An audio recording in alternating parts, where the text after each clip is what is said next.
I grew up in a pro-life home, but not really, we were not a family that sat around the dinner table and talked about abortion or what it was or what it meant to be pro-life. I certainly didn't know the ins and outs of the pro-life movement. My parents were not activists in any way, shape, or form.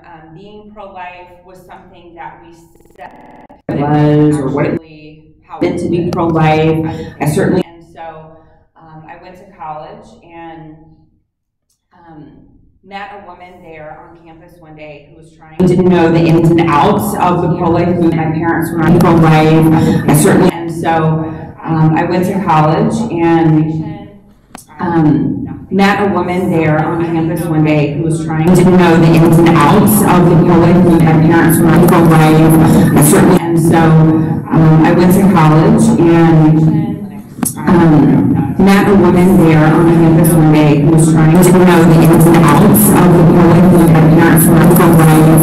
I certainly, and so I went to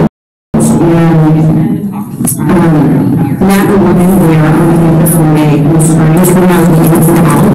Things like, oh, well, without Planned Parenthood, low-income women would have nowhere else to go for health care. How many of you have heard that? Right, okay, me too.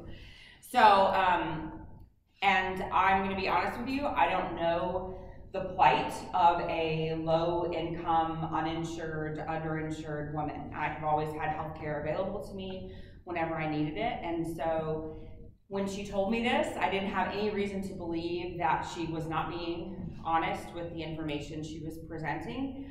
I tell people it's what I didn't know about the organization that's what led me to eventually volunteer with them and then go on to have a position with the organization. You know, when she told me that, you know, women have nowhere else to go for healthcare, I didn't know that that was a lie or an alternative fact, as we may call it. Currently in the United States, there are fewer than 700 Planned Parenthood facilities nationwide.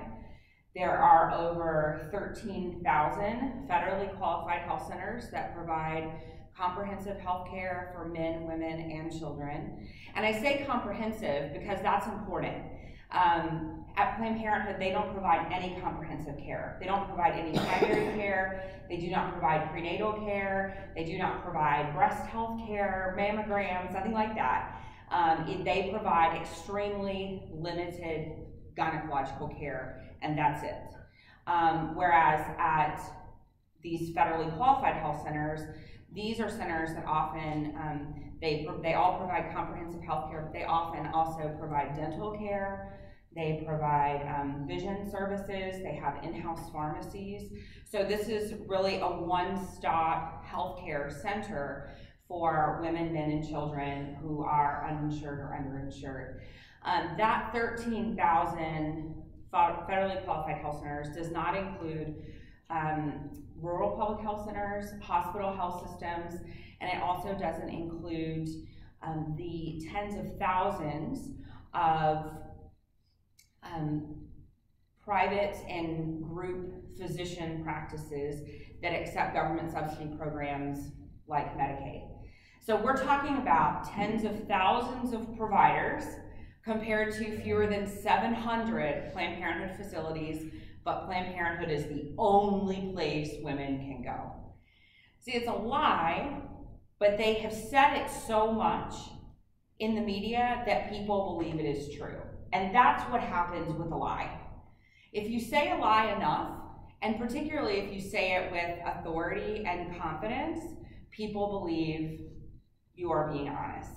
And that's what we see particularly across the media. She also asked me what I thought about abortion. And I told her that I had been raised pro-life, and she said, that's great. She said, pro-lifers are good people, but they're just sort of misguided. They don't see the big picture. They don't understand that without access to safe and legal abortion, women are going to be forced to go where? Back alleys, right? Oh, that's going to be really bad, right? We're going to have women just dying everywhere, just falling out everywhere from these unsafe abortion procedures, and you know, these pro-lifers, they just want to take away women's rights to their bodies, and you know, then what are they going to take away next? And they're going to take away, you know, our right to vote, right? And then they're going to say, you know, women can't wear pants anymore. And I thought, well, I like pants, so I signed up to volunteer immediately. And you know, when they talk about back alley abortions, what they don't talk about is the current climate of unregulated abortion across our country. What took place in the supposed back alley abortion clinics pre-Roe v. Wade, so pre-1973, is actually no different than what's taking place today inside of supposed safe and legal abortion clinics. The only difference is that instead of going into the back door, they go right into the front under the guise of healthcare. And so women are still dying. Women are still being injured. I mean, if you look at the ambulance reports from these facilities, there are some facilities that are calling ambulances almost weekly because of botched abortions. We have women, Tanya Reeves, all of these other women who are bleeding to death on abortion clinic tables because of botched abortions, where the physicians at the abortion facility did not intervene in time. So we've got these problems inside of these supposed safe and legal abortion facilities, not to mention that abortion is one of the most unregulated places to receive health care across the country. We the organization that I run, we just launched a new website called checkmyclinic.org. And what we did was we compiled state inspection reports from all over the country. We obtained them through the Freedom of Information Act.